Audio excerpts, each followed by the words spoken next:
ஆனால் இதுவே ஹைப்ரிட் இன்வெர்ட்டராக இருந்துச்சுன்னா ஆஃப் கிரிட் மோடில் ஒர்க் ஆக ஆரம்பிச்சிடும்.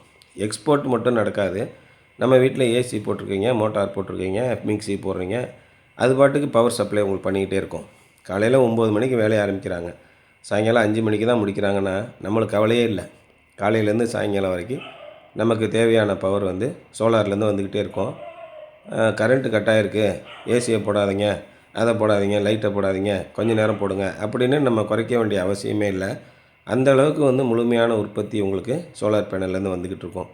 பேட்டரியோட கெப்பாசிட்டி, இன்வெர்ட்டரோட கெப்பாசிட்டி இதை பொறுத்து அதோட அவுட்புட் இருக்கும். உதாரணமாக ஒரு 3500 லைஃப் சைக்கிள் உள்ள ஒரு பேட்டரி போடுறீங்க, அதோட அவுட்புட் வந்து C0.5 இருக்குது அப்படின்னா அதிகபட்சமாக 2500 வாட்ஸ் எடுத்துக்கலாம்.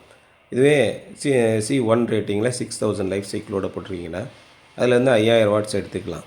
இன்வெர்ட்டரோட கெப்பாசிட்டி 3 கிலோவாட்டு, ஒரு பேனலோடைய அந்த பேட்டரியோட கெப்பாசிட்டி 5 கிலோவாட்னா அதிகபட்சம் 3 கிலோவாட்டுக்கு தேவையான பவரை ஃபுல்லாக நீங்கள் டே டைமில் எடுத்துகிட்டு வரலாம்.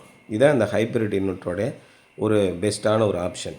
இப்போ நம்ம அந்த மாதிரி பவர் கட்டெல்லாம் அதிகமாக இல்லைங்க, கம்மியாக தான் இருக்குது அப்படின்னா இது மாதிரி ஆன் கிரிட் சிஸ்டம் போட்டுக்கோங்க. ஆன் கிரிட் சிஸ்டம் போட்டு அதில் இந்த மாதிரி கம்ப்ளீட்டாக சேஃப்டியெல்லாம் பண்ணிக்கிட்டிங்கன்னா ஒரு 15லேருந்து 20 வருஷத்துக்கு உங்களுக்கு பிரச்சனை இருக்காது. ரொம்ப தெளிவான உற்பத்தி இருக்கும். உற்பத்தியும் குறையாது. உற்பத்தி குறையிறதுக்கு மெயினான காரணம் சோலார் பேனலில் நிழல் படுறது அல்லது அழுக்கு படுறது அல்லது பராமரிக்காமல் விடுறது.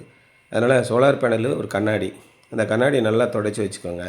துடைச்சி வச்சுட்டிங்கன்னா கண்டிப்பாக டெய்லி ப்ரொடக்ஷன் அருமையாக இருக்கும். டெய்லி ஒரு 2 செகண்ட் அந்த இன்வெர்ட்டர் ஓடிக்கிட்டு இருக்கான்னு மட்டும் திரும்பி பார்த்துட்டு போயிடுங்க. இல்லை மொபைலில் மானிட்டர் பண்ணணுன்னா ஃப்ரீயாக இருக்க டயத்தில் மொபைலில் மானிட்டர் பண்ணுங்கள். 20 வருஷம் குறையாமல் ஓடும்.